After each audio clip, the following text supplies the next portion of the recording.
반갑습니다. 잘 오셨습니다. 예, 고맙습니다. 오늘 저녁에도 큰 은혜의 시간, 하나님의 은혜임을 찬양하는 귀한 시간, 하나님의 은혜에 힘입어 기도하는 귀한 시간 되기를 원합니다. 오늘 저녁 우리가 읽을 하나님 말씀은 요한 1서 3장 1절부터 12절까지의 말씀입니다. 요한 1서 3장 1절부터 12절까지 말씀 한 절씩 저와 여러분이 나누어서 말씀을 읽겠습니다. 1절부터 요한 1서 3장 1절부터 봅니다. 보라, 하나님께서 어떠한 사랑을 우리에게 베푸사 하나님의 자녀라 일컬음을 받게 하셨는가? 우리가 그러하도다. 그러므로 세상이 우리를 알지 못함은 그를 알지 못함이라. 사랑하는 자들아, 우리가 지금은 하나님의 자녀라. 장래에 어떻게 될지는 아직 나타나지 아니하였으나 그가 나타나시면 우리가 그와 같을 줄을 아는 것은 그의 참모습 그대로 볼 것이기 때문이니. 주를 향하여 이 소망을 가진 자마다 그의 깨끗하심과 같이 자기를 깨끗하게 하느니라.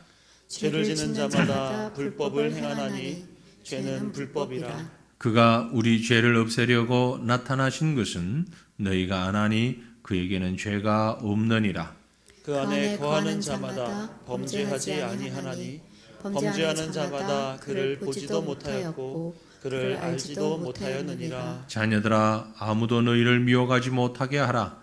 의를 행하는 자는 그의 의로우심과 같이 의롭고 죄를 짓는 자는 마귀에게 속하나니 마귀는 처음부터 범죄함이라. 하나님의 아들이 나타나신 것은 마귀의 일을 멸하려 하심이라. 하나님께로부터 난 자마다 죄를 짓지 아니하나니 이는 하나님의 씨가 그의 속에 거함이요 그도 범죄하지 못하는 것은 하나님께로부터 났음이라.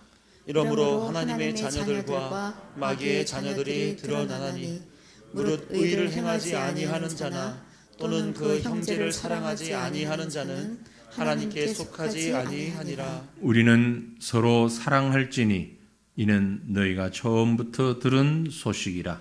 가인과 같이 하지 말라. 그는 악한 자에게 속하여 그 아우를 죽였으니 어떤 이유로 죽였느냐? 자기의 행위는 악하고 그의 아우의 행위는 의로움이라. 아멘. 아멘. 바로 앞부분에서 2장에서 미혹하는 악한 사탄의 영, 적 그리스도에 관한 얘기를 했습니다. 그래서 그 적 그리스도에 대하여서 맞서며 이기며 바르게 승리하는 삶을 사는 사람이 누구인가 대비해서 적 그리스도를 이기는 자는 누구냐? 하나님의 자녀된 자들이다. 그 말씀을 지금 하고 있는 것입니다. 그러면 하나님의 자녀는 어떻게 되었으며 그 하나님의 자녀된 자는 어떤 모습으로 살아가야 하는가 하는 거죠. 하나님의 자녀, 하나님의 특성, 그것을 알면 하나님의 자녀의 특성을 알 수 있습니다. 왜냐하면 자녀는 부모와 많이 닮았잖아요. 원하든 원치 아니하든 많이 닮았습니다. 우리 다 한국인이죠. 부모가 한국인이기 때문에 부모가 한국인일지라도 나는 노랑머리에 파란 눈에 미국 사람으로 태어났으면 좋았겠는데 그럴 수는 없는 거예요. 자녀는 부모를 닮을 수밖에 없습니다. 우리가 하나님의 자녀라면 하나님을 닮을 수밖에는 없는 거죠. 하나님을 닮는다는 것은 뭐냐? 하나님에게 있어서 가장 중요한 성품, 하나님에게 있어서 가장 중요한 것, 하나님을 한마디로 줄여서 가장 핵심적인 것, 그건 바로 사랑이라는 것이죠. 사랑. 하나님은 사랑입니다. 그러므로 하나님의 자녀는 다른 건 뭐니 해도 조금 더 닮고 덜 닮고 어쩌고 저쩌고 할 수 있는데 이것만큼은 있어야 된다. 그게 뭐냐? 사랑이라는 것입니다. 사랑. 왜? 우리는 하나님의 자녀이기 때문에 그렇습니다. 자, 우리 먼저 꼭 기억하실 것은요, 저와 여러분은 하나님의 자녀들입니다. 믿습니까? 네, 우리는 하나님의 자녀입니다. 이건 우리에 대한 바른 정체성,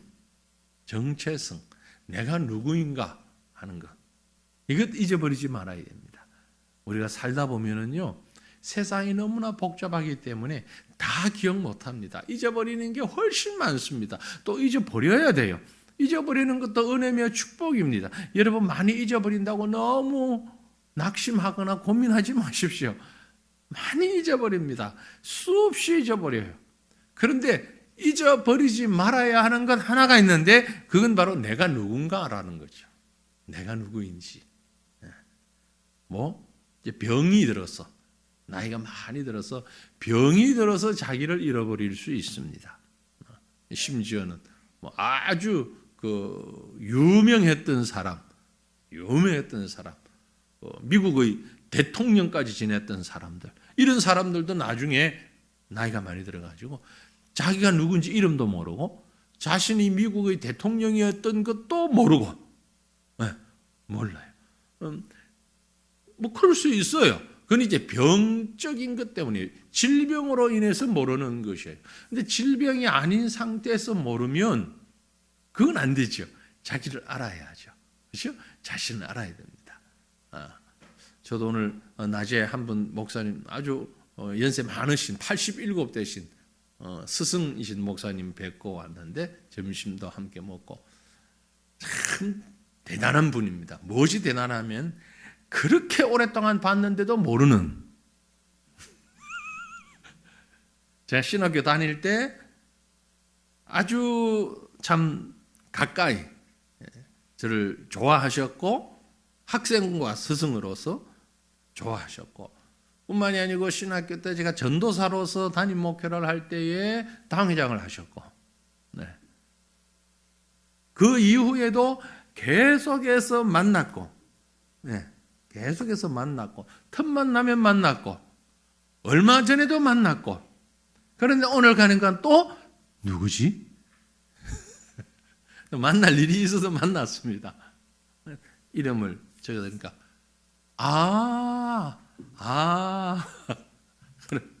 얘기를 이렇게 좀 하니까 그래 맞아 그렇지 잊어버리면, 연세 드시니까 잊어버려요.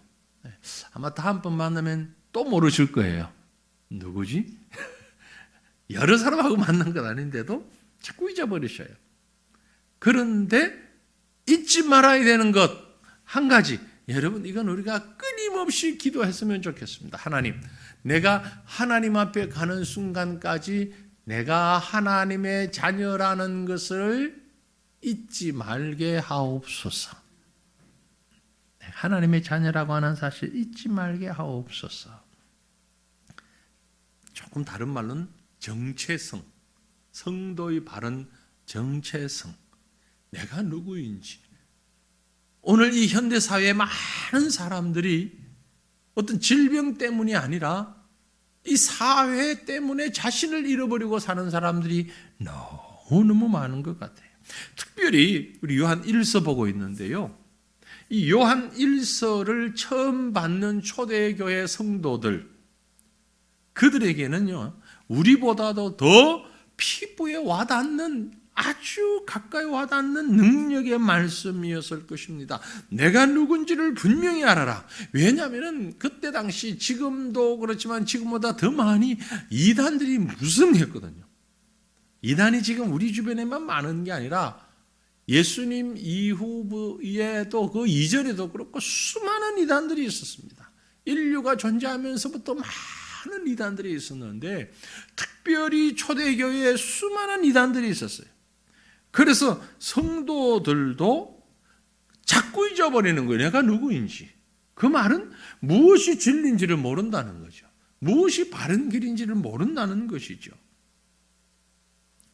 특별히 그때 당시에는요, 예수님을 직접 만난 사람도 생존한 자들도 있고, 직접 만나지 못하고 간접적으로 들었던 사람들도 많이 있었고, 그렇죠? 근데 예나 지금이나 여러분, 직접 만난 사람 말이 힘이 있을까요? 간접적으로 들은 사람 말이 힘이 있을까요? 그래야 되는데, 직접 만난 사람 말이 힘이 있어야 되는데, 결국 인간 사회에는 그렇지 못할 때가 참 많아요. 제가 얼마 전에도 말했죠. 남대문도 대문이니까 문턱이 있다라고 말하는 사람과 내가 가봤는데 거긴 문턱이 없어. 누가 이길 것 같아요? 누가 이길 것 같아요? 안 가보고 우기는 사람이 이기는 겁니다. 아니 대문이잖아. 근데 왜 문턱이 없어? 우기면 그 사람이, 그럼 직접 가보고 본 사람은 어떡하죠? 그래, 너 마음대로 해, 네가 오라. 그러다 쳐. 포기해버리는 거죠. 포기. 예수님이 직접 이 땅에 오셨다가 승천하신 이후에 교회가 세워지고 많은 교인들이 있는데, 그 중에는요, 직접 만나지 못했던 자들이 기존에 알고 있던, 자신이 알고 있는 사상과 지식에다가 예수님을 얹어가지고 그래서 이단이 되는 것이잖아요. 그 이단들의 말, 이단들의 색깔 얼마나 강했는지 모릅니다. 그래서 이 사람이 어디에서 나왔으며 왜 여기 왔는지를 모를 만큼 자기 생각을, 자기 주장을 너무 강하게 펴서 교회가 혼란에 빠질 지경이에요. 그때 꼭 필요한 것이 있었으니 바로 이와 같은 말씀이었어요. 기준이니까. 그때 말씀이 지금처럼 이렇게 인쇄돼서 책으로 보급되지 않았잖아요. 다 필사한 것이잖아요. 그러니 얼마나 성경이 귀합니까? 그럴 때에 요한은 직접 예수님을 만났던 사람이에요. 예수님이 제자였어요. 그가 직접 이 글을 써서 안타까운 마음으로 지금 교회를 향해서 편지를 보내고 있는 겁니다. 그러면서 세상 사람이 뭐라 그래도 우리는 하나님의 자녀다. 왜? 예수님은 사람의 몸을 입고 오신 하나님이시기 때문이다 라고 얘기를 합니다. 그러면서 도대체 그러면 하나님의 자녀란 어떤 자들을 두고 하나님의 자녀라고 얘기하는가 하는 말씀을 오늘 3장 1절, 2절, 3절에서 강조하고 있는 거예요. 자, 우리 1절, 2절, 3절을 다시 한번 뜻을 생각하시면서 함께 읽습니다.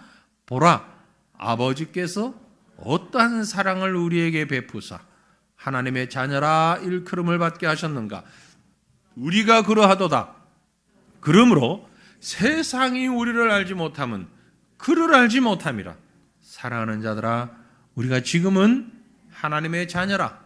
장래에 어떻게 될지는 아직 나타나지 아니하였으나 그가 나타나시면 우리가 그와 같을 줄을 아는 것은 그의 참모습 그대로 볼 것이기 때문이니 주를 향하여 이 소망을 가진 자마다 그의 깨끗하심과 같이 자기를 깨끗하게 하느니라. 아멘. 우리가 왜 하나님의 자녀인데 왜 하나님의 자녀인가? 라고 묻는다면 여러분 어떻게 설명하겠습니까? 바로 이것입니다. 너희가 하나님의 자녀라고 말할 수 있는 것은 너희가 정말로 하나님의 엄청난 사랑을 받았기 때문이다. 1절 말씀이 그 말씀이에요. 아버지께서 어떠한 사랑을 우리에게 베푸사 하나님의 자녀라 일컬음을 받게 하셨는가? 우리가 그러하도다. 그러므로 세상이 우리를 알지 못한다 할지라도, 세상이 우리를 하나님의 자녀라고 인정하지 못한다 할지라도, 이건 어떻게 글로 표현할 수 있는 게 아니에요. 그렇죠? 세상 사람들이 뭐라고 해도 우리는 하나님의 자녀다. 만약 어떤 시험이나 자격 심사를 통해서 얻은 자리라면 도대체 도무지 차지할 수 없는 엄청난 일이 우리에게 일어났는데 그 기적 같은 일이 뭐냐? 하나님이 우리를 사랑하신 일이다. 은혜 받은 일이다. 하나님의 은혜로 우리가 정말 놀라운 축복과 은혜를 받았다. 비교할 수 없을 만큼. 어느 정도냐? 여러분의 구역장님들에게 꼭 질문해 보십시오. 오늘 구역장 공부가 바로 그것이었거든요. 그래서 제가 여기는 비밀. 여러분 구역장님에게 꼭 전화하셔가지고 목사님이 국후는데 오늘 오전 10시 구역장 성경 공부에 나온 하나님의 은혜가 너무너무 재미있었다면서요. 그 얘기 좀 해줘요. 무슨 말이었는지 라고 전화하십시오. 알았죠? 대답이 없으세요. 아셨죠? 네, 구역장 누군지 잘 아시죠? 구역장 전화번호도 아시고, 네, 우리 구역장님들 전화 피하지 마세요. 네, 정말 적나라하게 묘사가 되었어요. 우리가 어떤 자였는데 하나님이 우리를 어떻게 만드셨는지. 정말 세상에 그런 일이 있을 수가 없는데 힌트를 드리면 에스겔서입니다. 에스겔서에서 보면 이스라엘 백성의 모습을 비유를 하면서 너희들이 이런 모양이었는데 내가 이렇게 만들어 놓았잖아. 그런데 너희들 왜 그래? 하나님의 은혜를 배신한 그 안타까움을 하나님이 가슴을 치면서 통곡하듯이 말씀하시는 그 내용이 우리 구역장님들이 알고 계시죠. 꼭 전화해서 한번 여쭤보시길 바랍니다. 여러분이 전화를 하시는 게 구역장님을 성장시키시는 아주 중요한 일이에요. 아셨죠? 참. 정말 우리는 하나님의 은혜가 아니면 죽을 수밖에 없었어요. 그런데 이건 우리가 뭘 노력한다고 될 일도 아니었어요. 우리가 하나님의 자녀된 것 100%, 1000%, 1000% 하나님의 은혜였어요. 그 하나님의 은혜가 다른 말로 얘기하면 뭐냐? 사랑이었어요. 하나님이 우리를 그렇게 사랑하셨어요. 너무 사랑하셨어요. 말로 표현할 수 없을 만큼 사랑하셨어요. 그래서 누가 뭐라 그래도 우리가 왜 하나님의 자녀나? 난 그 사랑을 받았기 때문이야. 그 대답을 하라는 겁니다. 지금 그 대답 하라는 거예요. 여러분, 우리가 왜 하나님의 자녀죠? 하나님의 엄청난 사랑을 받았기 때문이에요. 자녀가 아니면 그 사랑을 베풀 수가 없고 받을 수가 없어요. 설령 자녀가 아니었다 할지라도 그 사랑과 그 은혜를 받았으면 하나님의 자녀가 되는 거예요. 될 수밖에 없어요. 그런 은혜를 우리가 받았어요. 그것이 이제 신약에 와서는 하나님이 우리를 사랑하시니까 친히 사람의 모습을 입고 육신을 입고 이 땅에 오셨잖아요.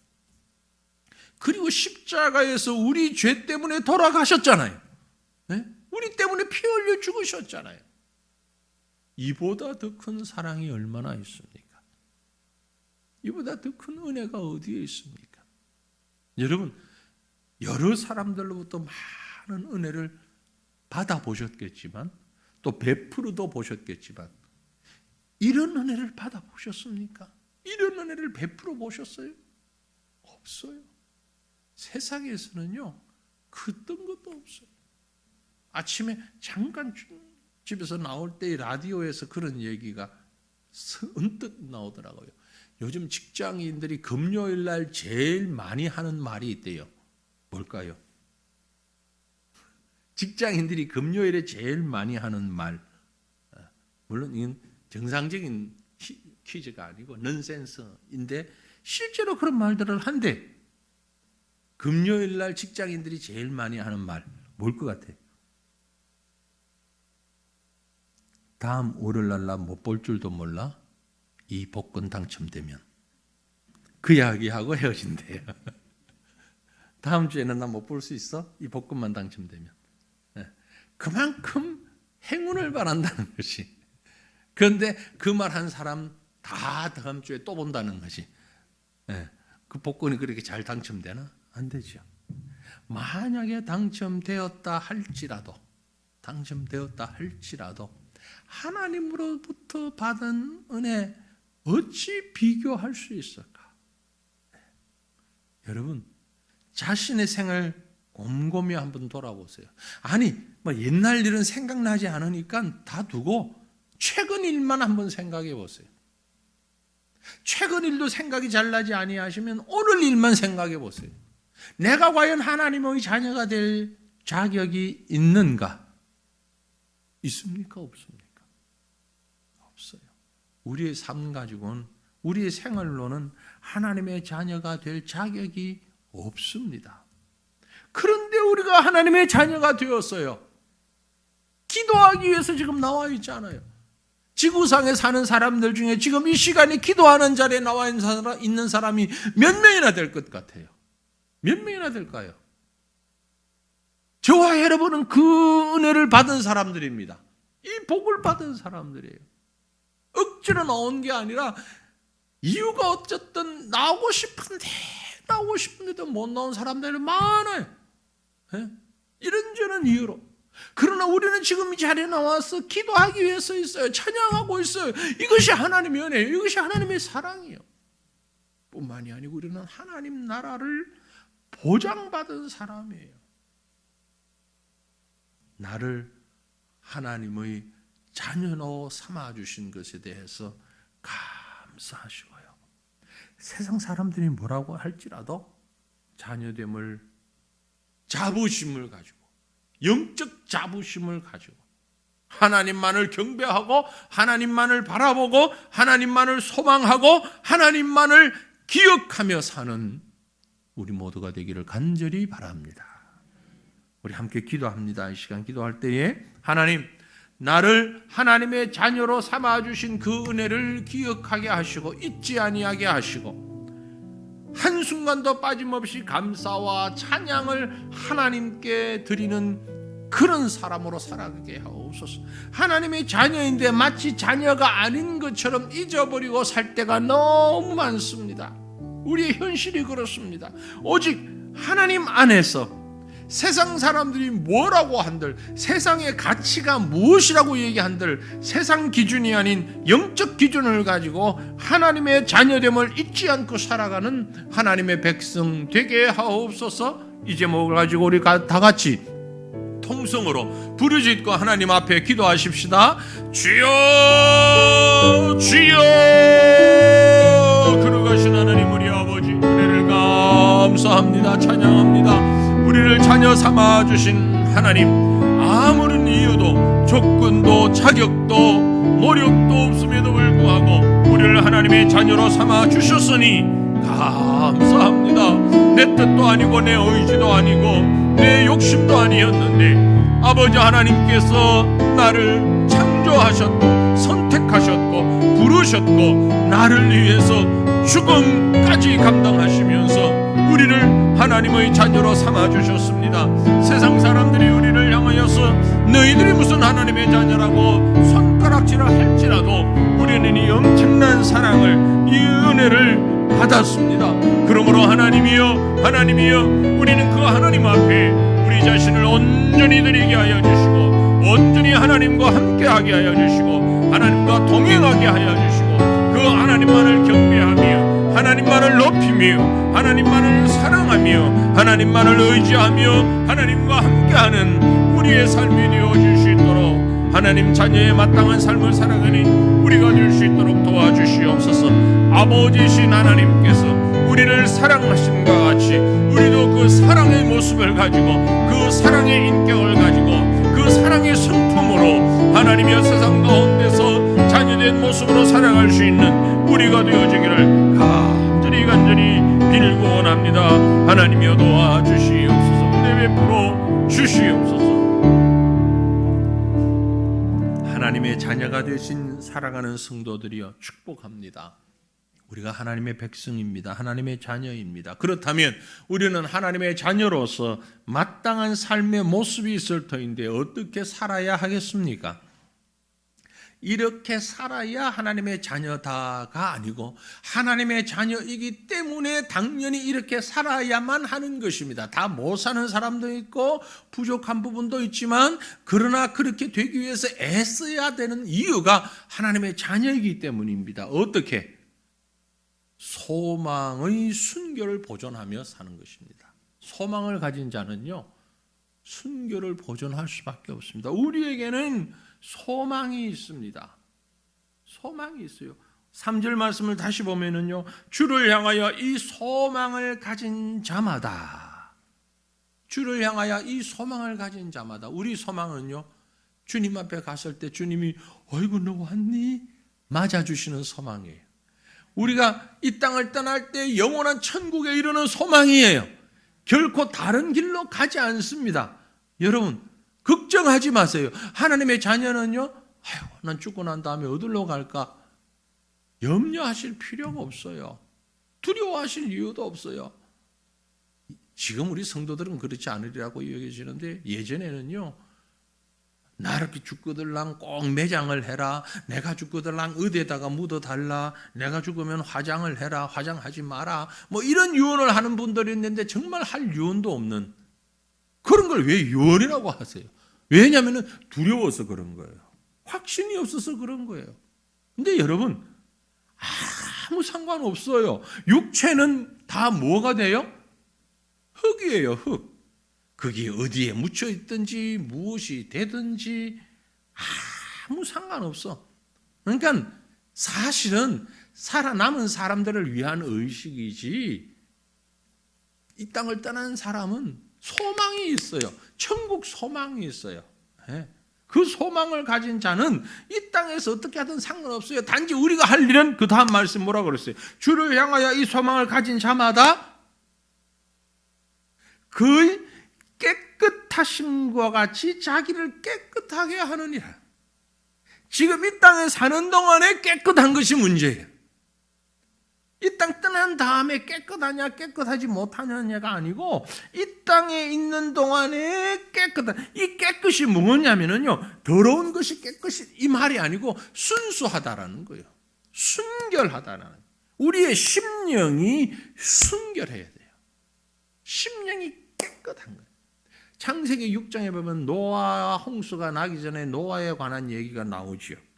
그렇죠? 그런데 창세기 6장 9절에 보면 노아는 당대의 의인이요 완전한 자라 그렇게 표현합니다. 세상에 완전한 사람이 어디 있어요? 그런데 성령이 그렇게 표현하고 있어요. 왜요? 그만큼 순수했다 그 말이에요. 그 시대에 사람들이 다 하나님 부인하고 하나님의 아들들이 사람의 딸들의 아름다움을 보고 그런 표현이 나오죠.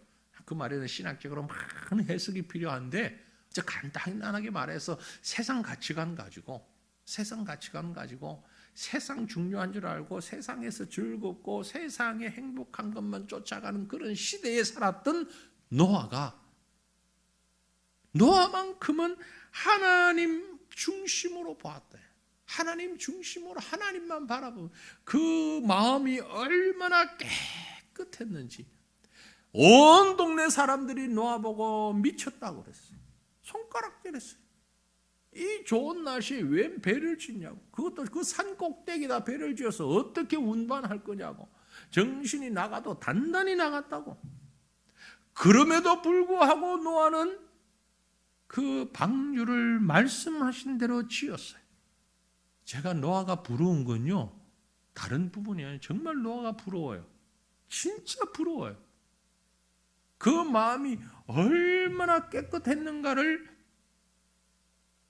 간접적으로 보여주는 부분이 있는데, 방주를 지을 때 노아 혼자 했습니까? 같이 하는 사람들이 있었습니까? 누가 했어요? 식구들이 했잖아요. 아들 셋이. 비록 그 아들 중에는 나중에 좀 저주를 받은 아들도 있긴 하지만, 그죠? 아들과 며느리, 아들 셋, 며느리 셋.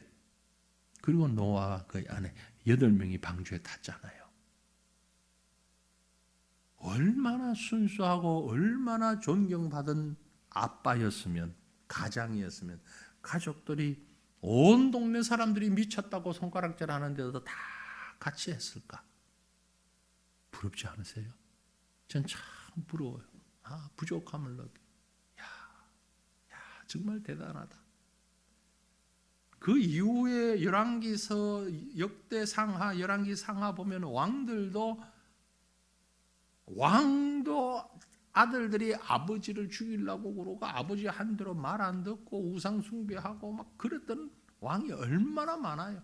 우리가 아는 대로 다윗도, 그 하나님 최고로 찬양하는 다윗도 아들 놈이 말이야. 아들 놈이라 그래도 되죠? 압살롬이잖아. 아들 놈이 아버지를 향해서 칼을 들고 전쟁을, 쿠데타를 일으키고 이런 판국에 노아의 가정 봐요. 순수함이라는 것은 정말, 그래서 하나님이 노아를 성경에 기록하기를 시대의 완전한 자다. 하나님을 볼 수 있는 눈이 열렸어요. 왜? 하나님의 자녀이기 때문에. 그래서 예수님이 하신 말씀이 마음이 청결한 자는 복이 있나니 그들은 하나님을 볼 것이며. 하나님 보여주면 내가 믿지. 그 사람은 못 봐. 왜? 마음이 청결하지 않으니까. 아니, 하나님을 내가 보여주면 나 하나님 믿을게요 라고 말하는 사람이 있으면 로마서 5장 8절 딱, 마음이 청결한 자가 하나님을 볼 수 있습니다. 이 청결이라는 게 뭐냐? 모든 죄가 하나도 없는 상태, 전혀 없는 상태, 아무것도 첨가되지 않은 상태, 푸어, 아무것도 없는 상태. 마음이 깨끗하니 하나님을 볼 수 있는 눈이 열려지는 거죠. 마음이 깨끗하고 하나님을 보니 다른 건 보이지 않아요. 욕심도 없고요, 다른 자기 주장도 없고요.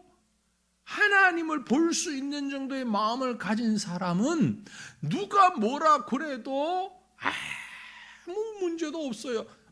어느 누구도 적을 만들지 않아요. 그래서 5장 8절 다음에 9절에 뭐라고 말씀하신 거 아니? 화평하게 하는 자는 복이 있나니 그들이 하나님의 아들이라고 했어요. 마음이 순수하고 청결해야 화평케 만들 수 있어요. 그렇죠? 화평하게 할 수 있어요. 그게 바로 하나님 아들, 하나님 자녀의 표라 말씀입니다. 순수한 소망을 가진 순수한 마음. 그러면 그 순결을 보존하기 위해서는 우리도 참 가지고 있는데 일부분 다 훼손돼 버렸잖아요. 순결을 보존하기 위한 방법이 뭘까요? 죄를 범하지 않는 겁니다. 죄를 범하지 않는 거예요. 오늘 우리가 읽은 말씀 본문 4절에 죄를 짓는 자마다 불법을 행하나니, 죄는 불법이라 아주 명확하게 그리고 친절하게 말씀하고 있잖아요. 죄는 불법입니다.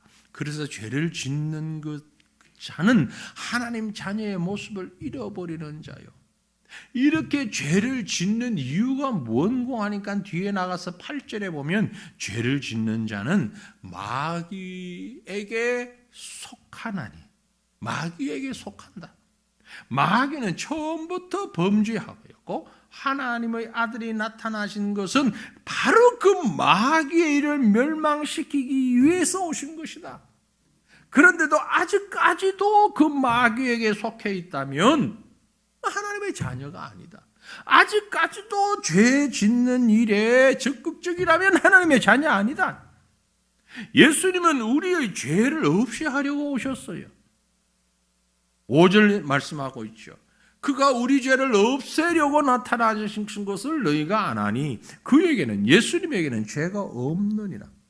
하나님의 아들이 하나님이 육신을 입고 이 땅에 오신 이유가 마귀 일을 멸망시키기 위해서, 그래서 우리로 하여금 마귀에게 속하지 아니하고 하나님에게 속하도록 우리의 소속을 바꾸어 놓으시려고, 그래서 예수를 믿는 자마다 구원의 소망을 가지게 되는 것입니다. 그 죄는 과거, 현재, 미래의 모든 죄악을 포함하는 거예요. 6절에 기록합니다. 그 안에 거하는 자마다 범죄하지 아니하나니 범죄하는 자마다 그를 보지도 못하였고 그를 알지도 못하였느니라. 마귀에게 속한 자들은 범죄하는데 예수 안에 거하는 자는 범죄하지 아니한다. 아니요, 난 아직도 범죄할 때가 많은데요. 어떡하지요? 그래서 하나님이 우리에게 심어놓으신 것이 있어요. 그것이 뭐냐? 오늘 말씀 가운데 가장 여러분 이 말씀을 읽으면서 눈에 딱 들어왔으면 좋았겠는데 그 말씀이 있어요. 함께 9절 말씀을 봅니다. 하나님께로부터 난 자마다 죄를 짓지 아니하나니 이는 하나님의 씨가 그의 속에 거함이요. 우리 속에 뭐가 있다고요? 하나님의 씨. 여러분, 하나님의 씨. 뭐죠 이게? 하나님의 씨라는 게 무슨 말이에요? 하나님께서 우리 마음에, 우리 심령에 넣어놓으신 하나님의 형상, 그걸 얘기하는 거예요. 그 헬라 원어의 스페르마라는 말인데요. 하나님의 씨, 너무너무 소중한 얘기예요. 우리가 자꾸 범죄에 노출되잖아요. 죄악에 노출되네. 사탄 마귀가 얼마나 우리를 괴롭히는지. 그런데 하나님이 우리 속에 딱 심어놓은 것이 있으니 하나님의 씨, 순교를 보존하고 사랑을 실천할 수 있는 에너지. 씨는 발화가 되고 성장을 하죠. 하나님이 주신 생명, 그거예요. 생명, 나눔, 생명, 하나님의 씨, 그게 우리 속에 있어요. 택한 자에게 주시는 하나님의 씨, 이미 있어요. 그런데 이게 그대로 묻혀 있다가 어느 때인가 하나님이 정하신 때에 발화가 돼요. 그리고 싹이 나요. 성장을 해요. 그 성장되어서 나타나는 모습이 무엇이냐? 바로 사랑이라는 것이에요. 하나님의 자녀의 특징은 그래서 사랑으로 나타난다. 본문 10절 말씀에 기록했습니다. 이러므로 하나님의 자녀들과 마귀의 자녀들이 드러나나니 하나님의 자녀와 마귀의 자녀가 분명히 다른 점이 나타나는데 무릇 의를 행하지 아니하는 자나 또는 그 형제를 사랑하지 아니하는 자는 하나님께 속하지 아니하니라. 마귀는요, 사랑이라는 단어를 모릅니다. 왜냐하면 사랑을 해본 적이 없기 때문에 그래요. 그래서 마귀를 따라다니는 사람은요, 사랑이라는 단어는 별로 관심이 없어요. 사랑보다는요, 액운, 마귀 따라다니는 사람은 어떻게 하든지 그 진노를 피하는 게 우선이에요. 그 사탄이 나타나기만 하면 괴롭혀요. 힘들게 해요. 죽여요. 그러니까 그 마귀라는 녀석이 그게 도깨비든지 처녀귀신이든지 달걀 귀신이든지 무슨 귀신이든지 간에 아무튼 그 귀신을 안 보면 안 볼수록 좋은 거야. 그래서 굿도 하고 무슨 별짓을 다 하면서 물러거라 계속 가래. 저리 가래. 가까이 오지 말고 가래. 그래서 쫓아내기에 급급해요. 왜냐하면 그 녀석이 가까이 오면 나를 사랑하는 것이 아니고 나를 괴롭히니까. 왜? 마귀는 사랑이라는 걸 할 줄을 몰라. 받아본 적이 없으니까. 그러나 하나님은 사랑해, 사랑. 그래서 하나님의 자녀는 그저 입만 떼도 사랑해요. 사랑. 미국에서 태어난 아이는 돌 되자마자 영어를 해요. 아니, 우리나라에서는 그렇게 가르치려고도 안 되는 영어가 미국 애들은 돌만 되면 영어를 해요. 왜요? 극기에서 자랐기 때문에. 한국에서 자란 아이는 돌까지 영어를 못 들어본 아이가 대부분이고 한국말만 들어봤어요. 그래서 처음 하는 말이 엄마라는 말부터 해요. 미국에는 마미 그래요. 들어본 말이 그 말이니까. 사탄이 들어온 말은 전부 멸망시키고 죽이고 괴롭히고 그러고밖에 없어요. 사랑이라는 단어는 마귀 세계에는 없어요. 그러나 하나님의 세계에는 사랑만 있어요. 그래서 마귀의 자녀와 하나님의 자녀의 가장 큰 차이점은 사랑이 있냐 없냐예요. 그러므로 의가 좀 부족할 수도 있고요. 진실이 좀 부족할 수도 있고요. 그러나 사랑은 있어야 됩니다. 사랑하는 성도들이요. 우리가 살다 보면 마음 안 맞을 수 있죠. 뜻도 안 맞고 그게 가족이든 성도든 뭐 누구든 아무리 친하게 지내던 사람이라도 뜻이 안 맞고 그럴 수 있어요. 하지만 그때마다 우리가 돌아가야 하는 원점은 어디입니까? 사랑이에요.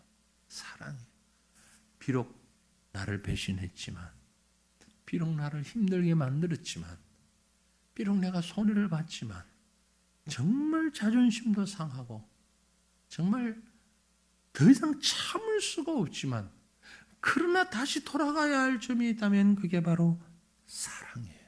왜? 우리는 하나님의 자녀이기 때문에. 그래서 예수님이요, 제자들을 불러놓고 가르치실 때 이런 말씀을 하셨어요. 우리 같이 읽어볼까요? 요한복음 13장 35절 말씀. 너희가 서로 사랑하면 이로써 모든 사람이 너희가 내 제자인 줄 알리라. 아멘. 너희가 서로 사랑하면 지시고 볶고 싸우든지 박이 터지든지 뭘 하든지 간에 그래도 사랑하는 게 보이면 세상 사람들이 보고 알 거야. 모든 사람이 쟤들은 예수님의 제자구나. 그렇게 인정할 거야. 우리도 부족하지요. 목사들 완전합니까? 신앙생활 80년 했다고 완벽하겠습니까? 부족함 많죠. 교회 아무리 오래 다녀도, 아무리 전도 많이 해도, 아무리 선교 열심히 해도 부족한 건 많죠. 그런데 딱 하나, 너희가 서로 사랑하면 최고의 분별법입니다. 하나님의 자녀와 사탄의 자녀의 최고의 분별법은 사랑이에요. 너희가 서로 사랑하면 모든 사람이 너희가 내 제자인 줄 알리라. 사랑하는 성도들이 우리가 이 말씀 붙잡고 하나님의 자녀의 모습을 지키기 위하여서 힘써 애쓰는 우리 모두가 되기를 간절히 축원합니다.